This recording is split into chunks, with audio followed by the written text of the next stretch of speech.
ऐसे लोग जो इस धरती पर रहते हुए भी देकर खुश हैं, लेकर नहीं। किसी को सताकर खुश नहीं होते, बल्कि किसी की पीड़ा को देखते ही उनके अंदर दर्द उत्पन्न होता है, सहयोगी बन जाते हैं, ज्ञान में जीते हैं और ज्ञान की रोशनी फैला रहे हैं। तो वही लोग हैं जो स्वर्ग में थे, अब इस धरती को भी स्वर्ग बना रहे हैं। उनका स्वर्ग उनके अंदर है, उनके व्यवहार में है, उनके कार्यों में है। और कमाल की बात, अशांति में जीने वाले लोगों के बीच वो जाकर बैठ जाएं तो लोग कहते हैं इसके साथ बैठने से मन को शांति मिलती है। इसलिए वो भीड़ का हिस्सा नहीं होते, वो भीड़ से अलग दिखाई देते हैं। इस दुनिया में बहुत भीड़ है, 760 करोड़ लोग इस समय इस धरती पर हैं, और जैसे संख्या दिन आगे बढ़ते जाते हैं संख्या बढ़ रही है। लेकिन इन सारे 760 करोड़ लोगों में भीड़ ज़्यादा है, भीड़ से उभरा हुआ चेहरा बहुत कम दिखाई देता है। बस वही होगा जो जागृत है, संयमी है। इसलिए इन्होंने तस्याम जागृति संयमी, ये शब्द बड़ा महत्वपूर्ण है। जिसने अपने ऊपर संयम कर लिया, अपनी जिह्वा पर, जन्नेन्द्रिय पर, जिह्वेन्द्रिय पर जिसका नियंत्रण है, और जिस व्यक्ति के मन में उठने वाली विचारधारा वो शुद्ध सात्विक विचारधारा है। ध्यान रख लीजिए, गलत आदमी हर पल बुरी बातों को सोचेगा, बुरा करने के बारे में सोचेगा। उसको मजा आता है किसी को सताने में, किसी का छीनने में, किसी को रुलाने में, किसी को गिरा करके खुश होता है, किसी का हक छीन करके उसे बड़ी तसल्ली मिलती है, किसी को धोखा दे करके वो बहुत संतुष्टि महसूस करता है। ऐसे लोग, उनको लड़ाई छोटी मोटी ऐसी हो रही हो तो उनको पसंद नहीं आती। एक आदमी बोल रहा है, बोले बहुत देर से 2 आदमी लड़ रहे थे, बोले फिर मेरे से रहा नहीं गया, फिर मैं पहुंच गया। वह आपने क्या किया, शांति कराई? बोले बस मैंने जो कुछ किया उसी के बाद फिर मारपीट शुरू हुई। मैंने कुछ ज्ञान दिया उनको कि ये क्या तुम व्यापारियों की लड़ाई लड़ रहे हो, क्षत्रियों की लड़ाई लड़ो। जब तक किसी को पटको नहीं फिर लड़ाई क्या हुई? आप समझ सकते हैं कि ऐसे लोग जो आग लगाएं, अपनी तरफ से ईंधन डाल करके उसे और बढ़ाएं और फिर खड़े होकर तमाशा देखें, ऐसे लोगों को विघ्न तोषी लोग माना गया है। विघ्न डालकर संतुष्ट होने वाले। मैं बहुत बार एक आदमी की बात सुनाया करता हूँ आपको, क्योंकि हमारे साथ में ही वो व्यक्ति आकर के मिलते थे रोज, और उनका अपना नियम था, किसी का कोई काम बिगाड़ कर आते थे और उसके बाद उसी के पास जाकर के बोलते थे और कोई सेवा। अब वो तो माथा पीट रहा है, रोने को, लड़ने को, झगड़ने को तैयार है, और ये जाके बोलता है और कोई सेवा। रोज किसी न किसी का काम बिगाड़ के आए और उसके पास पीछे से धीरे से जाके बोले और कोई सेवा। अब आदमी उसे मारने को दौड़े तो फिर वो दौड़ता था, दौड़ के जो है एक चक्कर काट के आता था। मजाक ही तो कर रहा था, हंसी तो रहा था। अब लोग बोलते थे तुम्हारा हंसना और दूसरे की जान पर मुसीबत बन जाए, ये भी क्या हंसना हुआ। तंग हो गए लोग, तो एक दिन सबने सोचा कि हम भी थोड़ी सेवा करें। 4 लोगों ने उनके 4 अलग अलग तरह से काम बिगाड़े। एक ने बिगाड़ा और उसने जाते एकदम आकर के बोला और कोई सेवा। इतनी देर में उसे पता लगा एक और काम बिगड़ गया, तो वो भी आ गया और उसने आके कहा और कोई सेवा हो तो बताइए। 4 ने आके जब काम 4 तरह के बिगाड़ दिए और उसको आकर के कहा कि और कोई सेवा। अब तो उसने जो पत्थर उठा लिया मारने के लिए, बोले अब तो या तुम रहोगे या हम रहेंगे। वह मजाक ही तो कर रहे थे। बोले ये मजाक है, मैं तो तबाह हो जाऊंगा ऐसे। बोले ये वो जवाब है जो आपने अब तक किया था। ध्यान रख लेना, जिंदगी जवाब तो देती है। जो आप बोते रहें फसल तो कटेगी। इन दिनों क्षेत्री बोई जाती है, जिसका मतलब ही होता है वो खेती जो आपने बोया वो उगेगा। इससे दिखाया जाता है कि आपकी समृद्धि के बीज बोने की कोशिश करो, खुशहाली के बीज बोने की कोशिश करो। इसलिए निवेदन करना चाहता हूँ कि जो लोग स्वर्ग में रहने वाले लोग हैं उस धरती को स्वर्ग बनाने की चेष्टा में लगे रहते हैं, लेकिन जो लोग नरक से आए हैं और इस जिंदगी में भी उनके जीवन में कोई रोशनी नहीं आई, तो आप समझ लीजिए कि ऐसे लोग क्या करते हैं। उन लोगों की चेष्टा एक ही लगी रहती है कि किसी भी तरह से जैसे हम दुखी थे तो दूसरों को भी वैसा करें। बहुत लोगों को गाली दे करके खुशी मिलती है, अपमान करके खुशी मिलती है। तो हम जरा सोच के देखें हम कहाँ खड़े हुए हैं। निवेदन यही है कि अगर हम अपने जीवन को सुख से भरपूर करना चाहते हैं तो हमें सोच बदलनी होगी। एक चीज़ और जरा ध्यान रख लीजिए, हमारे जो कर्म हैं वो 3 तरह के कर्म माने जाते हैं। एक क्रियमाण कर्म होते हैं, एक संचित कर्म होते हैं, और एक जो है प्रारब्ध कर्म कहलाते हैं। जो हम अभी कर रहे हैं कर्म वो सब क्रियमाण कर्म है, और जब कर्म हो जाता है तो कर्म होने के बाद उसकी जो स्मृति, उसका जो बीज चित्त में हमारे अंदर जमा हो जाता है, उसकी जो शास्त्रों में उसको वासना कहा है, उसका अर्थ होता है वो बीज, वो अंकुर या बीज कह लीजिए। बीज जो है जिसे संस्कार भी कहा गया है, स्मृति कह लीजिए आप, किसी भी कर्म की वह स्मृति जो आपके चित्त पर जमा हो जाएगी। वो चित्त क्या है, वो चित्रगुप्त की बही है। और चित्रगुप्त जो है आपका चित्त जो है, आपके जो अंदर की प्रक्रिया है, आपके प्रत्येक कर्म को जो देखा, जो सुना, जो करा, जो भी कुछ आपने दुनिया में देखा, भोगा, चखा, किया, उन सब की स्मृति आपके चित्त में अंकित हो रही है, तो उसको कहते हैं संस्कार बन जाना।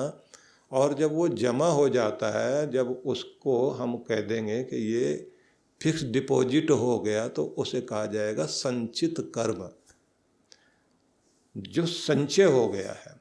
और जब वह कर्म, जैसे आपने एफडीआर करा दी, आपने अपना फिक्स डिपॉजिट करा दिया, तो आपकी जो एफडी है उसका एक समय होता है मैच्योर होने का। प्रत्येक कर्म का भी मैच्योर होने का, परिपक्व होने का एक समय होता है कि उस समय में जाके वो पक जाता है। तो जब वो पक जाता है तब वो कहलाता है प्रारब्ध, किस्मत, भाग्य। अब कमाल की बात यह है कि क्रियमाण कर्म को और संचित कर्म तक को आप ठीक कर सकते हैं। काम करते हुए सतर्क रहें, सजग रहें, सावधान रहें, समझदारी से करें, होशियारी से करें, तो आप उस समय क्या किया जाना चाहिए इसको ध्यान में रखकर कर्म करेंगे तो वो आपके लिए सुखदायी है। निष्काम भाव से कर्म करेंगे तो ना अच्छा फल ना बुरा फल, कर्म के फल से आप बच जाते हैं, जो गीता में भगवान श्री कृष्ण ने बताया। लेकिन अगर संचित कर्म आपका हो गया तो किस्मत बनने से पहले आप उन बीजों को भून दीजिए। जैसे किसी बीज को भून दिया जाता है तो उसके बाद फिर वो उगता नहीं, आकार प्रकार तो रहता है उसका। बीज को भून दें आप तो उसको आप बोएं, या ऐसे कहते हैं कि जैसे आप चावल का जो धान होता है उसके ऊपर का जो छिलका है, जैसे उसको हटा दें तो फिर वो छिलका हटाते, चना है आपका, चने का छिलका हटा दीजिए, उड़द है, उड़द का छिलका हटा दीजिए, मूंग है, साबुत मूंग, उसे आप छिलका हटा दें तो फिर वो उगती नहीं।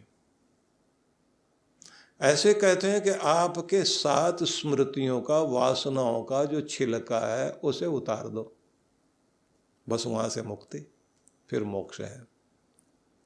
फिर आप आखिरी परीक्षा पास कर चुके, अब कॉलेज में जाने की जरूरत नहीं है, अब परीक्षा केंद्र में जाने की जरूरत नहीं है, आप सारी परीक्षाएं दे चुके, MA PhD DLED सब कुछ कर लिया आपने, आपका कॉलेज पास हो गया, यूनिवर्सिटी पास कर लिया आपने। अब वो जो है किसी परीक्षा केंद्र में जाने की ज़रूरत नहीं है, तो आपको वो नॉलेज हो जानी चाहिए, वहाँ तक आप चले जाओ कि फिर परीक्षा देने की ज़रूरत नहीं है। इसलिए आपने देखा होगा कि बच्चे बंधन महसूस कर रहे होते हैं परीक्षा में भी, स्कूल जाने में भी। स्कूल में जब जा रहे होते हैं तब इतना शोर नहीं होता, आपने देखा होगा। लेकिन अगर अचानक घंटी बज जाए छुट्टी की तो ऐसे उछल करके भागते हुए बाहर की तरफ आएंगे, उन्हें लगता है बंधन से मुक्त हो गए। हर आदमी इस दुनिया में बंधन से मुक्त होता है तो उस समय बड़ा आनंद आता है। हमारी गौशालाएं हैं, जैसे इसमें से ये सारे गौवें बाहर निकाली जाती हैं, तो जो सबसे ज़्यादा बैठा रहता है ना, बैल कह लीजिए, वो भी ऐसा उछल उछल के आता है, उस समय दौड़ेगा भागेगा, वो बंधन मुक्त हुआ है। अगर किसी दिन स्कूल के अंदर अभी आप गए हैं, क्लास में बैठे ही हैं और अचानक घंटी बज गई और सबको बाहर बुला लिया गया, ग्राउंड में खड़े हैं, असेंबली हो रही है और उस समय सूचना दी गई कि आज इस टीचर की नानी मर गई, तो नानी मर गई तो छुट्टी। अब बच्चों को तो ये नहीं समझ में आता किसी की नानी मरी या दादी, वो तो हो करके भाग खड़े होते हैं और उसके बाद मन मन में सोचते हैं भगवान कर रोज एक एक की नानी मर जाए, अपनी छुट्टी होती रहे। उन्हें जो है उनके दुख दर्द से लेना देना नहीं, बंधन मुक्त होना उन्हें अच्छा लगता है। लेकिन हम सब लोग जब तक ये नहीं समझें कि हम लोग भी अपनी अपनी मजबूरियों में बंधे हुए हैं, हमारी भी अपनी बेबसी है, हम भी कुछ धागों से कुछ रस्सियों से बंधे हुए हैं। अगर उन रस्सियों से निकलना हमको आ जाए, बंधन मुक्त होना आ जाए, तो जैसे वो बच्चे उछलते हैं आनंद मनाते हैं, तो आप भी अपनी ज़िंदगी में आनंद मनाते हुए जियोगे। अब वो बंधन मुक्त कैसे हुआ जाता है, इसी के लिए कहा गया तस्याम जागृत संयमी। कोई साधक संयमी जाग जाए और साधना करते करते अपने आप को बंधनों से मुक्त करने की कोशिश करे, तो उसके जीवन में उल्लास आना शुरू हो जाएगा। तो इसके लिए हमें क्या करना चाहिए, तो बस मैं वो आपको थोड़ा सा निवेदन करूंगा इस समय, और आप लोग भी उस पर ध्यान दीजिएगा। जैसे कहते हैं कि नदी सागर को खोज रही है, इसलिए तब तक बहेगी जब तक सागर से मिलेगी नहीं। कोई बच्चा अपनी माँ को खोजता हुआ उसके लिए दौड़ रहा होता है, माँ कहाँ है, माँ कहाँ है, इस कमरे में ढूंढा, उस कमरे में ढूंढा, इधर ढूंढा, उधर ढूंढा। आँख में आंसू आ जाएंगे उस समय जब माँ नहीं दिखाई देती था, और माँ से मिल जाए तो खुश होता है। बच्चा ढूंढ रहा है माँ को, नदी ढूंढ रही है सागर को। आप भी कुछ खोज रहे हैं, आप भी अपनी शांति को, अपने आनंद को, अपनी प्रसन्नता को, अपने पूर्ण प्रेम को खोज रहे हैं, जिसको पाने के बाद आप अपने अंदर पूर्णता महसूस करते हैं। ध्यान रख लेना, संसार का कोई भी रिश्ता पूर्णता वाला नहीं होता। संसार के किसी भी रिश्ते में शुरुआत में लगता है कि अब तुम्हें पाकर हम पूर्ण हो गए। शादी के समय में बड़ी खुशियां मनाई जाती हैं। पहले तो लोग थोड़े बहुत शर्म कर लेते थे, दूल्हा जो है वो बेचारा शर्माता हुआ घोड़ी पर बैठा रहता था, बाकी लोग नाच रहे होते थे, दुल्हन तो और भी ज़्यादा शर्माई रहती थी। आजकल तो दूल्हा ही घोड़ी से उतर के पहले खुद ही डांस करता है, दुल्हन को भी कहते हैं कि तू भी क्या बैठी हुई शर्मा रही है, तू भी डांस कर। आज ही तो हमारा जो है वो सोने का सूरज उगा है, चांदी का चांद जागा है, और घड़ी कितनी शुभ घड़ी है। उसके बाद सारी जिंदगी उस घड़ी को कोसते हो, कौन सी घड़ी थी जब शादी हुई। एक दूसरे को कोसेंगे। पहले कहते थे तुम्हें पाकर पूर्ण हो गया, अब कहते हैं जब से ये जीवन में घड़ी शुरू हुई अपनी तो किस्मत ही फूट गई, अपना तो ये हो गया वो हो गया। क्योंकि आपको संसार में कहीं पर भी पूर्णता नहीं मिलेगी। पूर्णता एक ही जगह है, वो है परिपूर्ण परमात्मा। जैसे उसके करीब हो जाए आप, उसको छोड़िए, प्रकृति के करीब हो जाओ तो भी आपके अंदर शांति आनी शुरू हो जाती है।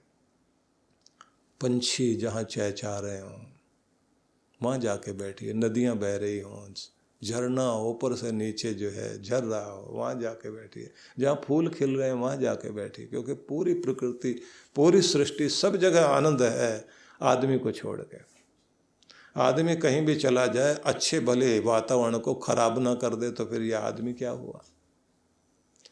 कहीं बैठ भी जाएगा, अच्छे भले पार्क में बैठ जाए, वहाँ अपनी याद छोड़ के आता है। समुद्र किनारे गया, वहाँ याद छोड़ के आता। आप कहेंगे कोई निशान छोड़ के आया है। जिस बोतल में पानी पिया वो समुद्र में फेंक के मारेगा उस समय। बैठा बैठा पार्क में वहीं पॉकेट से कुछ निकालेगा, पर्ची और पढ़ेगा, उसके बाद फाड़ के टुकड़ा टुकड़ा करके वहाँ छोड़ के जाएगा। हर जगह को कूड़ा घर बनाने की हम लोगों की आदत पड़ गई है। कुछ भी डाल जाएंगे, कुछ भी कर जाएंगे। जिन देशों में ज़्यादा नियंत्रण करने की चेष्टा होती है वहाँ पर लोग ठीक ठाक रहते हैं। सिंगापुर में आप जाएं तो आप अगर बस में बैठे बैठे वहाँ, और आप अपना भारतीय तरीके से अपने मज़े में आके, क्योंकि भारत में इतनी आज़ादी इतनी दुनिया में कहीं भी नहीं है। कुछ भी करो आप, कर तुम अकर तुम अन्यथा कर तुम समर्थो वा, कुछ भी करो ना करो, कैसे भी करो, पूरी तरह से स्वतंत्रता। तो अगर पर्ची उठा के फाड़ के आपने सड़क पे डाल दी, कैमरे लगे हुए हैं, आदमी पकड़ा जाएगा, $200 तो देने पड़ेंगे। और इससे भी ज़्यादा मज़ा तो तब है जब ऐसे लोगों की को इकट्ठा करके उनके गले में एक तख्ती लगा करके और फिर उनसे झाड़ू लगवाई जाती है, सफाई करवाई जाती है, और वो भी रोड के किनारे, जिससे और लोग देखते रहे। इधर वाला तो कहेगा भाई साहब भले इससे भी ज़्यादा कुछ कूड़ा साफ करवा लो, लेकिन कोने में करवाओ, सड़क पे क्यों खड़ा करवा रहे, 4 आदमी देखें वो तो ठीक नहीं, भले 2 थप्पड़ मार लेना लेकिन कोने में ले जाके। पिटने की तो आदत है अपनी, लेकिन कोने में, 4 आदमियों के सामने नहीं होना चाहिए। वो कमाल की बात है, वो 4 आदमियों के सामने ही खड़ा करते हैं कि ये है वो आदमी जो स्मृति छोड़ता है। तो अगर हम अपनी स्मृतियाँ इस तरह छोड़ना चाहते हैं तो ध्यान रख लीजिए हमें किस तरह याद किया जाएगा। जब आप अपने जीवन को कुछ शुभ बनाना चाहते हैं तो उसके लिए कुछ खास करना पड़ेगा। और वो क्या करना है, तो आपकी खोज किस तरफ है। अपने आनंद को खोजिए, अपनी शांति को खोजिए, अपने प्रेम को खोजिए, अपनी पूर्णता को खोजिए। क्या तरीका होगा, इस पर हम लोग चर्चा कल करेंगे। आज के कार्यक्रम को यहाँ विश्राम करते हैं। ओम शांति शांति शांति ओम।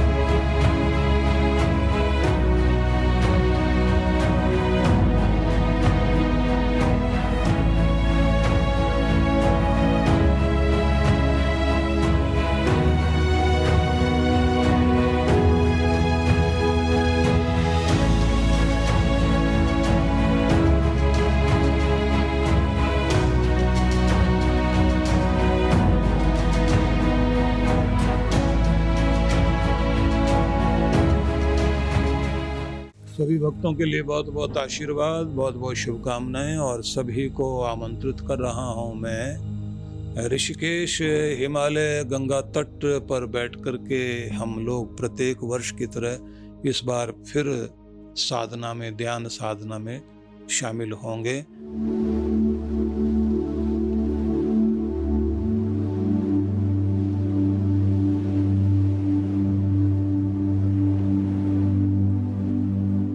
यह कार्यक्रम रहेगा 17 नवंबर से 20 नवंबर 2022।